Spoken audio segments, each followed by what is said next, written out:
வணக்கங்க. ஹரக்ஸ் சேனலுக்கு உங்களை வரவேற்கிறேன். பெரிய பதவியில் இல்லை, பெரிய படிப்பு இல்லை, பெரிய வசதி இல்லை, பெரிய பணக்காரவங்க கிடையாது, விஐபி கிடையாது, பெரிய செலிப்ரிட்டி கிடையாது. ஆனால் இவங்கெல்லாம் பண்ணாத ஒரு விஷயம், கேள்விப்படாத ஒரு விஷயம் ஒரு அம்மா பண்ணியிருக்காங்க. இப்போ இல்லைங்க, ஒரு 12 வருஷத்துக்கு முன்னாடி பண்ணிட்டு எதுவுமே நடக்காத மாதிரி அவங்க பாட்டு சாதாரணமாக இருந்துட்டு இருக்கிறாங்க. அப்போ நடந்தது யாருக்கும் தெரியாது. ஆனால் இப்போ அந்த விஷயம் வந்து நீயா நானால வந்து அவங்க மருமக வந்து பார்ட்டிசிபேட் பண்ணப்ப உலகத்துக்கே தெரிய ஆரம்பிக்குது. நீங்களும் உங்களுக்கும் கேள்விப்பட்டிருப்பீங்க. சண்முகம்மாள் அந்த அம்மாவை பற்றி தான் பார்க்க போகிறோம் நம்ம. அதாவது வந்து இதுக்கு முன்னாடி வந்து பார்த்தீங்கன்னா அந்த அவங்க மருமக வந்து அங்காளீஸ்வரி, அந்த பொண்ணு தான் வந்து நீயா நானாக்கு வந்து ப்ரோக்ராமுக்கு வந்திருந்தது. அந்த பொண்ணை பற்றி ஃபஸ்ட்டு நம்ம தெரிஞ்சுப்போம். அதாவது அங்காளீஸ்வரிங்கிற பொண்ணு வந்து அவங்க அம்மா இறந்துடுறாங்க. அப்பா மட்டும்தான். அப்பா வந்து என்ன பண்ணுறாருன்னா, அம்மா இறந்தோடனே, ஒய்ஃப் இறந்தோடனே அந்த பொண்ணை கொண்டாந்து ஆதரவற்ற விடுதியில் வந்து விட்டுடுறாரு. விட்டுட்டு அவர் போயிடுறாரு.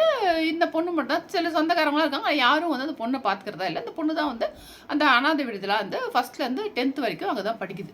அதுக்கப்புறம் அவங்க அப்பாவும் இறந்துடுறாரு. படித்ததுக்கப்புறம் +1 +2 படிக்கணும் அப்படிங்கிறப்ப அதுக்கு வந்து அதுக்கப்புறம் அங்கே இல்லாமல் அங்கே அது படிக்க வசதி இல்லாமல் அதான் ஆதரவற்றோர் இல்லம் தான் அதில் வந்து படிச்சிட்ருக்கு. அதுக்கப்புறம் ஒருத்தவங்க வந்து அந்த பொண்ணு வந்து படிக்கிறதுக்கு ஹெல்ப் பண்ணுறாங்க. நிறைய பேர் இதுமாதிரி ஹெல்ப் பண்ணுறாங்க. அப்புறம் காந்தி கிராமம் அந்த ஊரில் போயிட்டு +1 +2 படிக்குது. படித்து முடிச்சுட்டு அதுக்கப்புறம் வந்து அங்கேயே டீச்சர் ட்ரைனிங் சேர்த்து விட்றாங்க. அதாவது இதில் வந்து எப்படின்னா அவங்க நிறைய பேர் இந்த பொண்ணு வந்து நிறைய பேர் சொல்லியிருக்குது. அதில் ஒருத்தரோட பையன் வந்து 4th ஸ்டாண்டர்ட் படிக்கிற பையன் வந்து நம்ம வந்து பர்த்டேக்கெலாம் அப்படி பண்ணுறோமே, செலவுலாம் பண்ணுறோம் போகிறோம், அதனால் வந்து யாராவது ஒருத்தரை வந்து நம்ம வந்து படிக்க வைக்கலாமே. நான் சின்ன பையன் 4th படிக்கிற பையன் சொல்லியிருக்கிறேன். அதுக்கப்புறம் இந்த பொண்ணை தேர்ந்தெடுத்து டீச்சர் ட்ரைனிங் படிக்க வைக்கிறாங்க. அதுவும் வந்து படிச்சுட்ருக்கு. இதில் வந்து பார்த்திங்கன்னா அங்கே தங்கியிருக்கிற பசங்களோட சொந்தக்காரவங்க, அம்மா அப்பா, சில பேர் அப்பாவோ அம்மாவோ யாராவது இருப்பாங்க, சொந்தக்காரவங்க இருப்பாங்க. அவங்களாம் வந்து பார்ப்பாங்க. பார்த்துட்டு ஏன்னா அவங்க ரொம்ப வசதி இல்லைன்னு சொல்லிட்டு இங்கே விட்டுடுறாங்க. ஆனால் வாரத்துக்கு ஒரு நாள் வந்து பார்த்துட்டு அவங்களுக்கு ஏதாவது சாப்பிட ஸ்நாக்ஸ் அப்படிலாம் வாங்கி கொடுத்துட்டு போவாங்க. எல்லாருக்குமே கொஞ்சம் பேர் வருவாங்க. ஆனால் இந்த பொண்ணுக்கு வந்து யாருமே வரதில்லை. ரொம்ப ஏக்கம். அந்த பொண்ணுக்கு வந்து ரொம்ப சாப்பிடணும், நல்லா நான்வெஜ்லாம் சாப்பிடணும், எல்லாரும் வராங்க, நம்ம யாருமே வெளில சொல்லி அது மனசுக்குள்ளே அப்படியே ஒரு ஏக்கமாக இருக்குது. யாருமே யோசிச்சு பாருங்க, ஒரு சொந்தக்காரவங்க யாருமே அந்த பொண்ணு சம்மந்தப்பட்ட யாருமே வரதில்லை, தனியாக இருக்குது. ஆனால் மற்றவங்க வரப்போ அந்த சின்ன வயசுலேருந்தே தோணும்ல, எல்லாரும் வராங்க பாரு, நம்மளுக்கு யாருமே வரல, மெயினாக ஸ்நாக்ஸ் கொண்டு வரல, சாப்பாடு எதுவுமே இல்லையே சொல்லி அந்த பொண்ணு பார்க்குறப்ப இது கூட வந்து ஒரு ஃப்ரெண்ட் இப்போ வந்து அந்த நாத்தனாரா, இந்த பொண்ணோட நாத்தனார், அவங்களோட பொண்ணும் அங்கே இருந்துருக்கு படிக்குது. ஸோ அதனால் அந்த பொண்ணை பார்க்க அந்த அம்மா வருவாங்க. வரப்போ இந்த பொண்ணையும் பார்த்து பேசிட்டு பழக ஆரம்பிச்சிட்டாங்க. இந்த பொண்ணையும் பிடிச்சிருக்கு. ஸோ கொண்டு வரப்போ இந்த பொண்ணுக்கும் சேர்த்து சாப்பாடுலாம் கொண்டு வருவாங்க. பாருங்க இப்படியே போயிட்டுருக்கு. அதுக்கப்புறம் என்ன ஆகுதுன்னா, சமயத்தில் வந்து அந்த அம்மாவோட தம்பி, அதாவது அவர் பேர் வந்து சந்திரன், அவரும் சமயத்தில் வந்து அக்கா பொண்ணுக்காக வந்து எல்லாம் கொண்டு வரப்போ இந்த பொண்ணு பார்த்து பேசி பழகி இப்படியே போய் ரொம்ப பிடிச்சி போய் இந்த பொண்ணை வந்து கல்யாணம் பண்ணிக்கணும்னு சொல்லி முடிவு பண்ணி வீட்டுக்கு சொல்லிடுறாரு. வீட்டில் சொல்லிட்டு கல்யாணம் பண்ணிக்கணும்னு சொன்னோன்னா அவங்க அம்மா வந்து ஓகே சொல்லிடுறாங்க. ஓகே சொல்லி கல்யாணம் பண்ணிக்கிறேன். இது வந்து 12 வருஷத்துக்கு முன்னாடிங்க. கல்யாணம் பண்ணி கூட்டு வந்துடுறாரு. அவ்வளோ அந்த பொண்ணு அவ்வளோ வந்து வாழ்ந்தது வந்து 1.5 மாதம் தான், 45 நாள் தான் அவர் கூட வாழ்ந்திருக்கு. அதுக்கப்புறம் ஆக்சிடெண்ட்டில் இறந்துடுறாரு. அந்த 1.5 மாதம் வாழ்ந்தது அப்படியே அது சொல்கிற மாதிரி அவ்வளோ சொர்க்கம் மாதிரி. எது கேட்டாலும் இது என்னென்ன வாழ்க்கையில் ஏக்கமாக இருந்தோ, எது வந்து இது எதிர்பார்த்ததோ, எது நடக்கலையோ, ஒரு தனி மரமாக நின்றுச்சோ, அதுக்கு அவ்வளோ வந்து ஒரு சொந்தம்.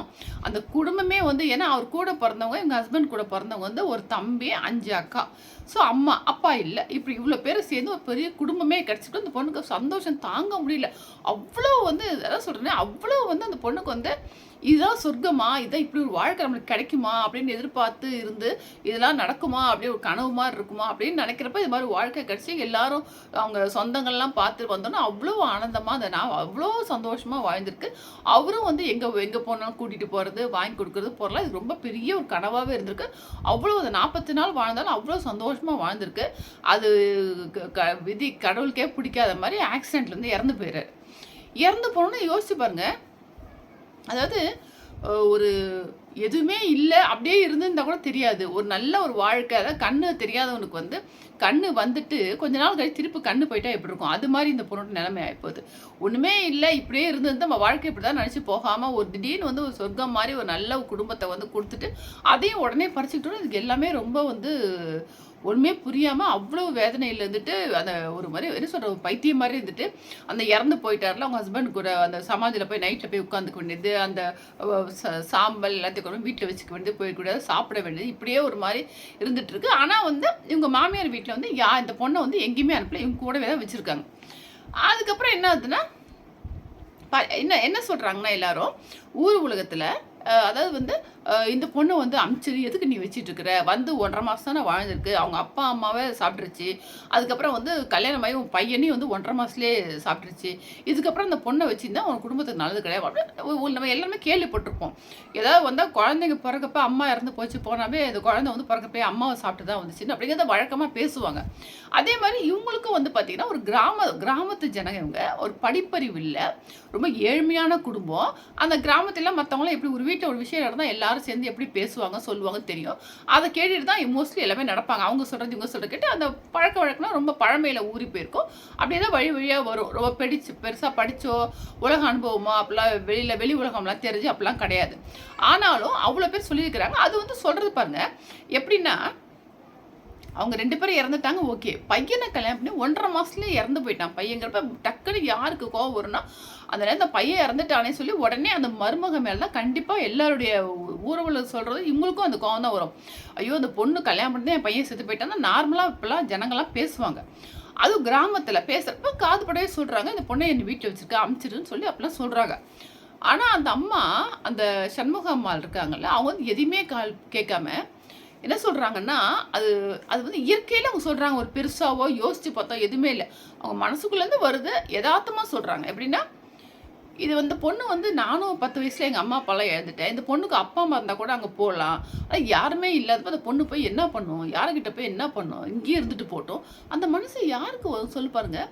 அது பேர் அதுவும் இல்லாமல் சும்மா இருந்தால் கூட ஒரு தூண்டி விடுறாங்க. உங்கள் பையெல்லாம் அவ்வளோ பெரிய வந்து இந்த பொண்ணு தான் போய் ஒரு இதில் ஒரு அதாவது என்ன ஒரு தரித்திரம் மாதிரி இந்த பொண்ணு போனோன்னு தான் அவங்களாம் செத்து போயிட்டாங்க, பொயினும் செத்து போயிட்டான். இன்னும் வந்து நீ வீட்டை வச்சுருந்தா எது வேணாலும் நடக்கலாம் அப்படின்னு சொல்கிறப்ப என்ன சாதாரணமாக இருந்தால் கூட மைண்டில் வந்து அம்மா கரெக்டு தான், வேண்டாம் சாமி அமுச்சு விட்ருவோம், நம்மளுக்கு என்ன, அது பழக்கமும் வந்து 1.5 மாதம் தான் பழக்கம் அப்படிங்கிறப்ப அப்படின்னு தோணாமல் இந்த அம்மா வந்து அதெல்லாம் வேண்டாம், எங்கே போய் என்ன பண்ணும், அந்த நேரத்தில் பையன் இருந்த துக்கம் இருந்தால் கூட அவங்க என்ன பண்ணுறாங்கன்னா அதை மறந்துட்டு இந்த பொண்ணை வந்து காப்பாற்றணும், நல்லபடியாக வச்சுக்கணும்னு நினைக்கிறாங்க.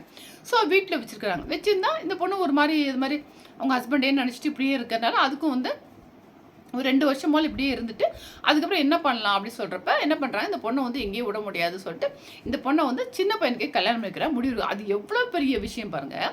பெரிய பையனுக்கு இது மாதிரி ஆனதுக்கு அப்புறமும் தைரியமாக சின்ன பையனை வந்து கல்யாணம் பண்ணலாம்னு முடிவு எடுக்கிறாங்க. இத்தனைக்கும் அந்த பொண்ணு வந்து ஒரு அனாதை, ஒரு வசதியான பொண்ணோ, எது பெரிய படிச்சு பெரிய வேலை நல்லா கையில் சம்பாதிக்கிறதோ போதும் எதுவுமே கிடையாது. அப்படி இருக்கிறப்போ ஒரு மனிதாபிமானம், அதாவது ஜஸ்ட் ஒரு மனிதாபிமானம் தான் அந்த அம்மாவுக்கு வந்து அது மனசில் தோணுது பாருங்க. எந்த இதுவுமே இல்லாமல் அவங்க வந்து இந்த பொண்ணை வந்து வேண்டாம், இது வந்து நம்ம சின்ன பையனுக்கு கல்யாணம் பண்ணி வச்சிடும் சொல்கிறாங்க. அவங்க சொல்கிறது தான் சொன்னால், அவங்க சொன்னால் மட்டும் போதாது, அவங்க பொண்ணுங்க இருக்காங்க எல்லாருமே ஒத்துக்கிறாங்க, அந்த பையனும் ஒத்துக்கிறாரு. அப்படிங்கிறப்ப பாருங்களேன், அந்த பையனுக்கு வந்து அண்ணன் அவங்க கல்யாணம் பண்ணி வரப்பெல்லாம் அவங்க பேசக்கூட மாட்டாராம், அப்படியே குனிஞ்சிட்டே போவார், ஒரு அவ்வளோ தூரம் இதாக இருக்கிறாரு. அப்படிங்கிறப்ப இந்த பொண்ணை கல்யாணம் பண்ணு சொல்கிறப்ப இவர் என்ன சொல்கிறாருன்னா, நம்ம வீட்டிலே இருந்துட்டு போட்டோம், ஆனால் இந்த ஒரு கல்யாணம் வேற பொண்ணை கல்யாணம் பண்ணிட்டா அந்த கல்யாணம் பண்ணி வந்ததுக்கப்புறம் இவங்க வீட்டில் இருந்தால் பிரச்சனை வரும், ஏதாவது சொல்லுவாங்களோ போவாங்களோ யோசிச்சுட்டு தான் நானும் வந்து ஒத்துக்கிட்டேன் அப்படின்னு சொல்லிட்டு, அதாவது பொண்ணுக்கு ஒரு பாதுகாப்பு வேணும்னு சொல்லிட்டு நான் கல்யாணம் பண்ணிக்கிட்டேன் அப்படின்னு சொல்லிட்டு அந்த அளவு ஒரு அவ்வளோ பேசக்கூட வாங்க போங்கன்னு அந்த அளவு ஒரு மரியாதையோடு பேசுகிறாரு, அந்த உயர்ந்த ஸ்தானத்தை வச்சுருக்கிறாரு. அதுக்கப்புறம் வந்து என்ன சொல்கிறாருன்னா, எங்கள் வீட்டில் வந்து யாருமே படிக்கல, இவரும் படிக்கல, அவங்க அண்ணன் மட்டும் இறந்து போயினவர் ஒரு 10th வரைக்கும் படிச்சிருக்கிறாரு, மற்றபடி வேறு யாரும் படிக்கல. அதனால் வந்து ஒரு அக்கா வந்து இறந்து போயிட்டாங்க, அவங்க மட்டும் தான் 9th படித்தாங்க, மற்ற யாருமே படிக்கல அப்படின்னு சொல்லிட்டு, ஆனால் இவங்களுக்கு வந்து நல்லா படிக்கட்டும், அவங்க என்னென்ன ஆசைப்படுறாங்களோ அதெல்லாம் பண்ணுவோம் சொல்லி ரொம்ப ஏழ்மையான குடும்பம் வேணாம் அப்படின்னு சொல்லிட்டு இங்கே வந்து வச்சுட்டு இது வந்து இதில் வந்து முதல்ல இந்த இந்த இந்த விஷயம் நடந்திருக்குன்னா இதில் வந்து ஃபுல் வந்து கிரெடிட் வந்து அவங்க சண்முகம்மாள் தான். யோசிச்சு பாருங்க, இப்போல்லாம் இந்த காலகட்டத்தில் எவ்வளோ விஷயம் டெய்லி பேப்பர் நடந்தால் ஒரு நியூஸு, வரதட்சணை கொடுமை, அதனால் வந்து மருமக வந்து கொலை பண்ணுறது, அவங்கள வந்து அதனால் வந்து அவங்க சூசைட் பண்ணிக்கிறது, அப்புறம் வந்து பொண்ணுங்களே வந்து சமயத்தில் சில கேசஸ்லாம் பார்த்துருக்கோம், கல்யாணம் பண்ணிவிட்டு குழந்தைங்களாம் இருக்கும், இன்னொருத்தர் கூட போகணும்னு நினச்சி இந்த குழந்தைங்களோட கொண்டுடுறாங்க. அப்படி இது மாதிரி நிறைய வரதட்சணை கொடுமை, எவ்வளவோ பார்த்து பணம் காசு எவ்வளோ நிறைய லட்சம் பணம் இருந்தால் கூட இன்னும் கொஞ்சம் கொண்டு வரணும் மருமக வீட்டிலேருந்து கொடுமைப்படுத்துறது நிறைய கேசஸ் பார்த்துட்ருக்கோம். இதெல்லாம் இருக்கிற காலகட்டத்தில் இதெல்லாம் எதுவுமே இல்லாமல் அந்த அம்மாவை கேட்குறாங்க எப்படிங்கன்னா, அந்த அம்மா இதெல்லாம் என்ன பெரிய விஷயம் அப்படிங்கிற மாரி இல்லைங்க. கேஷுவலா சொல்றாங்க. இது ஒரு பெரிய விஷயமாவோ, எல்லாரும் பார்க்குறாங்களே, உலகம் ஃபுல்லா தெரிஞ்சிருக்கு, நம்மள பத்தி பெருமையா பேசுறாங்கன்னு எந்த இதுவுமே கிடையாது. அந்த முகத்த பாருங்களேன். அந்த முகத்துல ஒண்ணுமே எந்த ஒரு எதுவும் இல்ல. எந்த ஒரு இதுவுமே இல்லாம நார்மலா சாதாரணமா பேசுறாங்க. இது என்ன இருக்குது? எனக்கு தோணுச்சுங்க நான் பண்ணேங்க. அவ்வளோதாங்க. அந்த பதில் தான் எல்லார்ட்டயும் சொல்றாங்க ஒழிய, அந்த பெருமையோ எதுவுமே அவங்களுக்கு இல்ல. இது மாரிலாம் இதெல்லாம் வந்து பார்த்தீங்கன்னா, 12 வருஷத்துக்கு முன்னாடி நடந்தது. இது வந்து விஜய் டிவி மூலியமா தான் வெளில வந்திருக்கு. அதுவரைக்கும் யார் மூலியமாவும் வெளில வரல. இப்படி விஷயம் நடந்தா யாருக்குமே தெரியாது. இதெல்லாம் பார்க்குறப்ப சொல்லுவாங்க, நல்லவங்க இருந்தா தான் மழை பெய்யும்னு சொல்லுவாங்க. அதனால இது எவ்வளோ பெரிய விஷயம் பாருங்க. இத்தனைக்கும் அந்த பொண்ணு பேர் வந்து அங்காளீஸ்வரி. அந்த பொண்ணு வந்து கோவப்படுமா, சண்டை போடுமா. ஆனாலும் வந்து ஒரு நிமிஷம் யோசிச்சு பாருங்க. சண்டை போடுறது போனா என்ன அந்த பொண்ணு இது மாரி வந்து அந்த நேரத்துல பேச தோணும். கல்யாணம் பண்ணிட்டு வந்து உன்னால தான் என் தம்பி செத்து போனான். இப்ப நீ வந்து இவ்வளோ பேசுறிய போனா ஏதோ எந்த கோவத்திலேயாச்சும் ஒரு வார்த்தை வந்துரும் யாருக்காச்சும். ஆனா ஒருத்தருக்கு கூட அந்த குடும்பமே தாங்குறது தான் அவ்வளோ பெரிய விஷயங்க. அதுவும் நாத்தனார்லாம் குடும்பம்லாம் கேள்விப்பட்டிருப்போம். ஆனா அவங்களும் சேர்ந்து இவங்க பொண்ணு மாதிரி தான் பார்த்துக்கிட்டு அவ்வளோ தூரம் வந்து இது வந்து ஏதாவது மாமியார் இருக்காங்களே சண்முகம் என்ன பண்ணுவாங்களா, ஏதாவது வேணும்னா கூட செய்யணும்னா கூட இந்த பொண்ணை கேட்டு தான் செய்வாங்க, முடிவெடுப்பாங்க அப்படின்ற. அவங்க என்ன ஆசைப்படுறாங்கன்னா, அந்த பையன் சொல்றாரு வெற்றி, நான் வந்து இவங்களை வந்து நல்லபடியாக பார்த்துக்கணும். இவங்க வந்து என்ன படிக்கிறாங்களோ படிக்கட்டும், என்ன வேலைக்குமே போகணும். ஏன்னா குடும்பத்தில் யாருமே படிக்கல, இவங்க படிச்சிருக்கிறாங்க சொல்லி பரதநாட்டியம் கற்றுக் கொடுத்துக்கிறாங்க. ஸ்போர்ட்ஸில் வந்து நிறைய மெடல்லாம் வாங்கியிருக்கு, நிறைய கப்பெல்லாம் வாங்கியிருக்கு. லாங் ஜம்ப்பாக ஹை ஜம்ப்புன்னு நினைக்கிறேன். அதில் வந்து நிறைய ஸ்போர்ட்ஸில் பண்ணி ஸ்டேட் லெவலில் வந்து நல்லா பெர்ஃபார்ம் பண்ணி நல்லா ப்ரைஸ்லாம் வாங்கியிருக்கு. அந்த இதெல்லாம் கூட விற்கிறதுக்கு வீடு இல்லை, இடம் இல்லைன்னு சொல்லிட்டு அவங்க நாத்தனார் வீட்டை வச்சுருக்கேன்னு சொல்லிட்டு அப்புறம் பரதநாட்டியம் கற்றுக் கொடுத்து அதை பரதநாட்டியம் கற்றுக்கிட்டு நிறைய இப்போ கிளாஸஸ்லாம் எடுக்கிறாங்க. அந்த பொண்ணு எடுக்குது அங்காளீஸ்வரி. அதே மாதிரி வேலைக்கு ஒரு வாய்ப்பு வந்து தான் 30,000 சம்பளத்தில் வந்து சென்ட்ரல் கவர்மெண்ட் ஜாப் கிடைக்குது. ஆனால் இங்கே வந்து தங்கிடணும், வீட்டை விட்டுட்டு வந்துடணும் சொல்லி கூப்பிட்றப்ப இவங்க குடும்பத்துக்காக வந்து வேண்டாம் சொல்லி விட்டுடுச்சு. இன்னொன்று பார்த்தீங்கன்னா இப்போ கல்யாணம் ஆகி வந்து அந்த பையன் செத்து போய் 3 வருஷம் கழிச்சு கல்யாணம் பண்ணியிருக்கிறாங்க. 9 வருஷம் ஆகுது. 9 வருஷமாக குழந்தை இல்லைன்னா ஊரில் எல்லாரும் அது ஒரு பிரச்சனை, அது ஒரு பெரிய ப்ராப்ளம் ஆக்கி பேச ஆரம்பிச்சிட்டாங்க. குழந்தை இல்லை, இந்த பையனை வமிச்சிட்டு நீ உன் பையனுக்கு வேற வாரிசே இல்லாமல் போயிடும், உன் பையனுக்கு வந்து வேற கல்யாணம் பண்ணி சொல்லி அது ஒரு பேச்சு வருது. அதையும் இந்த அம்மா வந்து காதில் வாங்கிக்காம என்ன சொல்கிறாங்கன்னா, இதெல்லாம் குழந்தை ஒன்றும் கவலைப்படாதம்மா, இது வந்து குழந்தைங்கிறத நம்ம கடவுள் கொடுக்குறது, அது கொடுத்தா கொடுக்கட்டும், இது எப்போ வேணால் பறக்கட்டும். அப்படி இல்லைன்னா விட்டுடாதுக்கு கவலைப்படாதீங்க, இருக்கிறத வச்சு நீங்கள் சாப்பிட்டு நல்லபடியாக வாழுங்க சொல்லி எப்படி எவ்வளோ பெரிய படிப்பு படிச்சிருந்தாலும் எவ்வளோ பெரிய வசதி இருந்தாலும் யாருக்காச்சும் இது மாதிரி வருமா? இவங்களை பார்த்து ஒவ்வொருத்தரும் கற்றுக்கணுங்க. கண்டிப்பாக எல்லாருக்கும் ஷேர் பண்ணி எல்லாருக்கும் தெரியணும். ஏன்னா ஒரு சாதாரண கிராமத்தில் அந்த அம்மா முகத்தை பார்த்தாலே அவ்வளோ தேஜஸ், அவ்வளோ ஒரு நல்ல ஒரு அம்மாவா, அவ்வளோ அந்த என்ன சொல்கிறது, கையெடுத்து கும்பிடணும் போல இருக்குங்க அந்த அம்மாவை. இது மாதிரி ஒவ்வொருத்தரும் ஒவ்வொரு மாமியாரும் ஒவ்வொரு அம்மாவும் இது மாதிரி இருந்ததுன்னா உலகத்தில் இது மாதிரி பிரச்சனையை, தற்கொலை, வரதட்சணை கொடுமை இதெல்லாம் எதுவுமே நடக்காது. என்ன ஒரு இது பாருங்க. அத்தனைக்கும் அந்த பொண்ணை வந்து அனாதை வீட்டிலேருந்து கூட்டு வந்து அது ஒரு விஷயம். அந்த கல்யாணம் பண்ணுறது வேற காஸ்ட்டுன்னு சொல்கிறாங்க. அதுலேயும் பார்க்காம பரவாயில்லன்னு கல்யாணம் பண்ணி வைக்கிறாங்க. அதுக்கப்புறம் அந்த பொண்ணுகிட்டேருந்து வரதட்சணை அது இது எதுவுமே வாங்கலை. அவங்க சொந்தக்காரலாம் இருக்காங்க, எதுவுமே வாங்கலை. அதுக்கப்புறம் பையனுக்கு கல்யாணம் பண்ணி வச்சு பையன் 1.5 மாதத்தில் இறந்து போகிறோன்னா அதுவும் மைண்டில் எடுத்துக்கலாம். அவங்க நம்ம பொண்ணு வந்த நேரம் தான் பையன் இறந்துட்டான், அதே எடுத்துக்காம என்ன சொல்கிறாங்க, அந்த பையனுக்கு வந்து விதி அவன் போயிட்டான். அது இந்த பொண்ணை இப்படி சொல்ல முடியும்னா இவ்வளோ பரந்த மனசு வந்து நம்ம கூட இருக்குமான்னு ஆச்சரியமாக இருக்குது. அந்தளவு ஒரு பரந்த மனசு, ஒரு தெய்வத்தாய் என்ன வேணால் சொல்லலாம் நம்ம. அந்த மாதிரி வந்து சொல்லியிருக்கிறாங்க. அதுக்கப்புறம் வந்து சின்ன பையனுக்கே அந்த பொண்ணை கல்யாணம் பண்ணுங்கிறது இது அதுக்கு மேலேங்க. இந்த விஷயம் வந்து சரி கொஞ்சமாச்சும் இதெல்லாம் ஒத்துக்கலாம் சொன்ன கூட அந்த பையனுக்கு சின்ன பையனுக்கும் கல்யாணம் பண்ணி வைக்கணும்னு நினைக்கிறாங்க பாருங்க. அந்த பொண்ணுக்கு ஒரு வாழ்க்கை கொடுக்கணும்னு சொல்கிறாங்க. அந்த பொண்ணு இல்லை எந்த எதிர்பார்ப்பும் இல்லை, அந்த பொண்ணு எதையும் எதிர்பார்க்கல, அந்த மாதிரி பண்ணுறாங்க. ஸோ அந்த பொண்ணு வந்து அவ்வளோ சண்டை போடுவேன், கத்துவேன், பண்ணுவேன்னா அதே மாரி அந்த பொண்ணை வந்து அவ்வளோ பாசமாக வந்து வச்சுக்கிறாங்க. அந்த பொண்ணு சொல்லுது, இவங்களுக்கு வந்து நான் ஏதாவது வீடு வந்து ஒழுகுற மாதிரி இருக்குது, உடையிற மாதிரி இருக்குது, அதனால் வந்து இதை வந்து நல்லா ஒரு வீடு வந்து எப்படியாவது கட்டி கொடுக்கணும்னு சொல்லி அந்த பொண்ணுக்கு ஆசை. அதே மாதிரி இவங்களுக்கு வந்து சின்னதாக ஒரு வைரத்தில் வந்து ஏதாவது வந்து ஒரு வாங்கி கொடுக்கணும் அப்படின்னு சொல்லி ஆசை. அப்படி சொல்லிட்டு வெளில போனால் நான் வந்து என்கிட்ட இருக்கிற காசை வச்சு ஒரு செருப்பு வாங்கி கொடுப்பேன், புடவை வாங்கி கொடுப்பேன் சொல்லி அந்த பொண்ணு சொல்லுது. அவ்வளோ ஒரு நல்ல குடும்பமாக ஒவ்வொருத்தருக்கு ஒருத்தர் அந்த பையனை சொல்கிறதா, அந்த அம்மாவை சொல்கிறதா, யாரை சொல்கிறதா அவ்வளோ அந்யோன்யமாக அவ்வளோ அதான் சொல்லுவாங்க. அவங்க அம்மா அப்பா இருந்திருந்தா கூட அந்த பொண்ணு சொல்லி எங்கள் அம்மா அப்பா இருந்தால் கூட இது மாதிரி என்னை பார்த்துருப்பாங்கன்னு சொல்ல முடியாது. அவ்வளோ தூரம் என்னை தாங்குறாங்க. அந்த குடும்பத்தை விட்டுட்டு நான் எங்கேயுமே போக மாட்டேன்னு அந்த பொண்ணு அந்த குடும்பத்துக்காக அவ்வளோ உண்மையாக அவ்வளோ பாசமாக இருக்குது. அதான் ஒருத்தர் நடந்துக்கிறத பொறுத்து தாங்க அவங்க அந்த மற்றவங்க வர்ற பொண்ணுங்களும் வந்து வாழ்வாங்க. ஸோ இவங்களும் இந்த பொண்ணுங்க வந்து அந்த அவங்க அவங்க பொண்ணு மாதிரி நடிச்சு என் பொண்ணு ஒன்று இறந்து போச்சு. ஸோ நீ என் பொண்ணு தான். 5 பொண்ணுல வந்து பொண்ணு இறந்துச்சு. நீ அந்த பொண்ணு.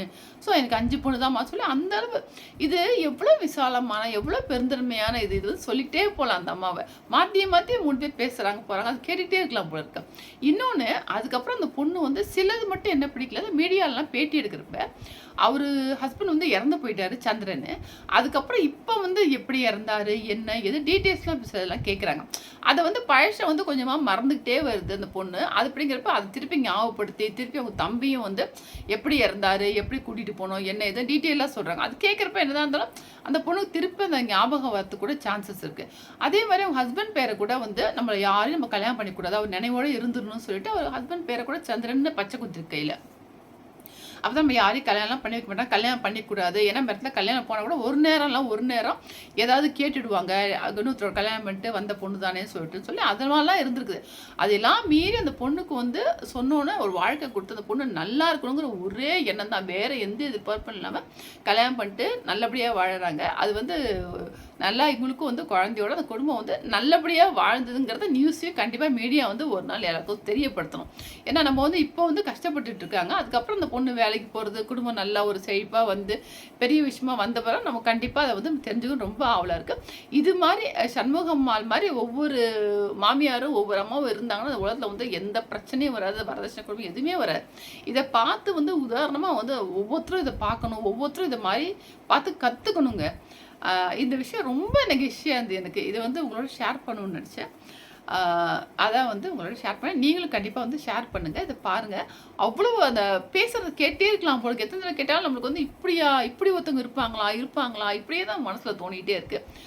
அதாங்க இதோட இந்த வீடியோ முடிச்சுக்கிறேன். உங்களுக்கு பிடிச்சிருந்தா லைக் பண்ணுங்கள், ஷேர் பண்ணுங்கள், சப்ஸ்கிரைப் பண்ணிக்கோங்க. எப்படி இருந்து கமெண்ட்ஸை சொல்லுங்கள். தேங்க்யூ.